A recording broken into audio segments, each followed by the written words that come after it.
বিশ্বনবী বলেন আল্লাহর দয়ার কোনো সীমা নাই। প্রতিদিন আমি বিশ্বনবী আল্লাহি লা আস্তাগফিরুল্লাহ ওয়া আতুবু ইলাইহি ফিল ইয়াউমি আকসার মিন 70 মাররা, প্রতিদিন আল্লাহর দরবারে আমি বিশ্বনবী 70 বারের বেশি তওবা করি, ইস্তেগফার পড়ি। কয়বার? আকসার মিন 70 মাররা, more than 70 times in a day। একদিনে 70 বারের বেশি। এই নবীর কোনো গুনাহ নাই? গুনাহ আছে? কথা বলেন। বিশ্বনবীর কোনো গুনাহ আছে? ওনার কোনো পাপ নাই, পঙ্কিলতা নাই, নিষ্পাপ একজন মহামানব, একজন অসাধারণ ব্যক্তিত্ব। তিনিও প্রতিদিন 70 বারের বেশি তওবা করতেন। তাহলে আমরা যারা গুনার সাগরে হাবুডুবু খাই, আমাদের করা দরকার কয়বার? হ্যাঁ, আহা।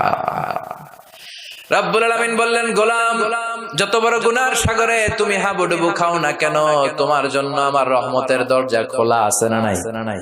আল্লাহ বললেন,